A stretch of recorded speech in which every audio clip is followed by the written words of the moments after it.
الرجیم بسم اللہ الرحمن الرحیم۔ معزز سامعین، آج کی حدیث ہے ہماری حدیث نمبر 94 اور بہت پیارے موضوعات ہیں اس کے۔ اب دیکھیے، حضرت ابن عباس رضی اللہ تعالیٰ عنہ سے روایت ہے، انہوں نے فرمایا کہ جب نبی صلی اللہ علیہ وسلم بہت بیمار ہو گئے تو آپ نے فرمایا کہ لکھنے کا سامان لاؤ تاکہ میں تمہارے لیے ایک تحریر لکھ دوں جس کے بعد تم گمراہ نہیں ہوگے۔ حضرت عمر رضی اللہ تعالیٰ عنہ نے کہا کہ نبی صلی اللہ علیہ وسلم پر بیماری کا غلبہ ہے اور ہمارے پاس اللہ کی کتاب موجود ہے، وہ ہمیں کافی ہے۔ لوگوں نے اختلاف شروع کر دیا اور شور و گل مچ گیا۔ تب آپ نے فرمایا، میرے پاس سے اٹھ جاؤ، میرے ہاں لڑائی جھگڑے کا کیا کام۔ جی، اس حدیث کو ہم کئی پہلوؤں سے دیکھیں گے۔ اب سب سے پہلا پہلو جو ہے وہ دیکھیے کہ جب نبی صلی اللہ علیہ وسلم زیادہ بیماری اور موت کے قریب، مرض الموت تھی وہ، تو جب آپ بیمار ہو گئے تو آپ نے فرمایا، ایک دن بیٹھے ہوئے تھے صحابہ کرام رضی اللہ تعالیٰ عنہ، وہ بیٹھے ہوئے تھے آپ صلی اللہ علیہ وسلم کے گرد، تو آپ نے فرمایا،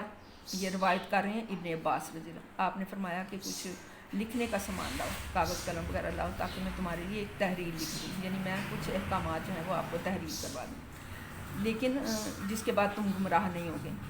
لیکن حضرت عمر رضی اللہ تعالیٰ عنہ انہوں نے کہا کہ نبی صلی اللہ علیہ وسلم پر بیماری کا غلبہ ہے، یعنی انہوں نے کیسے کہا؟ ازرائے شفقت، ازرائے ہمدردی، کیونکہ جب انسان بیماری کی تکلیف جب اس کے اوپر ہوتی ہے تو وہ، اگر آپ نے آج بھی دیکھا کہ کئی مریض ایسے ہوتے ہیں جن کو نا ڈاکٹرز کہتے ہیں کہ ان کو بلانا نہیں ہے، جتنا یہ بولیں گے اتنا ہی یہ نکاحت میں چلے جائیں گے، اور وہ کہتے ہیں کہ ان کو نا آئسولیشن میں رکھیں اور ان کو بلانا نہیں ہے زیادہ، یہ جتنا بات کریں گے اتنا ہی یہ پیچھے کو چلتے جائیں گے۔ اس وجہ سے حضرت عمر فاروق رضی اللہ تعالیٰ نے فرمایا کہ آپ پر بیماری کا غلبہ ہے، ہمارے پاس اللہ کی کتاب موجود ہے،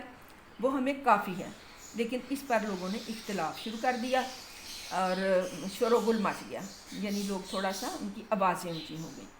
تب آپ نے فرمایا، میرے پاس سے اٹھ جاؤ، میرے ہاں لڑائی جھگڑے کا کیا کام۔ تب آپ صلی اللہ علیہ وسلم نے فرمایا کہ اٹھ جاؤ۔ یہ وہ، یعنی اس بات کی جو ہے وہ خلاف ورزی ہو گئی سورہ حجرات میں جو اللہ تعالیٰ نے فرمایا تھا کہ اپنی آوازیں نبی کی آواز سے اونچی نہ کرو ورنہ تمہارے سارے اعمال عکارت ہو جائیں گے۔ تو یہاں پر پھر جو ہے وہ آپ کو پتہ ہے کہ یہ جو حضرت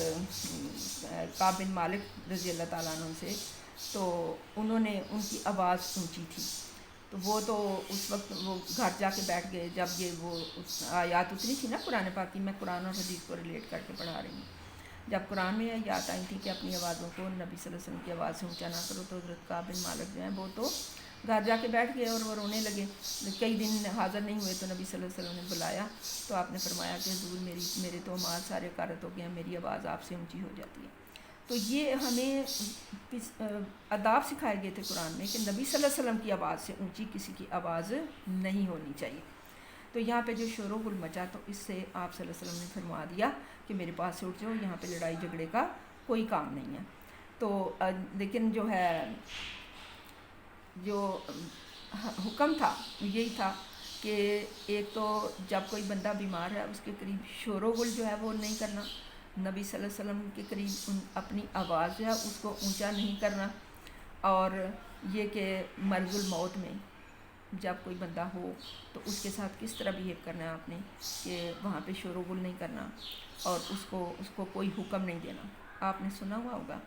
کہ جب کوئی قریب المرگ ہے تو اس کے پاس خود کلمہ شریف پڑھیں، اس کو یہ نہ کہیں کہ تو کلمہ پڑھ، کبھی بھی اس کو نہ کہیں کہ تو کلمہ پڑھ، اس لیے کہ وہ اتنی تکلیف میں ہے کہ وہ شاید نہ کر دے، یا وہ کہ میرے سے نہیں پڑھا جاتا، تو آپ کبھی بھی اس کو نہ کہیں کہ تو کلمہ پڑھ، بلکہ آپ خود اس کے سامنے کلمہ پڑھیں، اور اس کی قسمت میں ہوگا تو وہ اس کی زبان پر کلمہ جاری ہو جائے گا۔ تو یہ ہمیں میت کے قریب بیٹھنے کے آداب بھی سکھائے گئے ہیں۔ نبی صلی اللہ علیہ وسلم کے پاس شور و گل اور ان کی آواز سے اونچی آواز کرنے سے بھی روکا گیا ہے،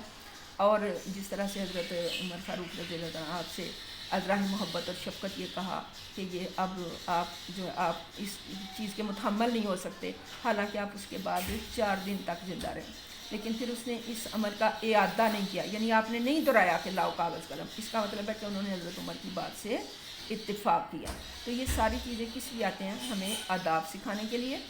نبی صلی اللہ علیہ وسلم کے اور اپنے معاشرے کے۔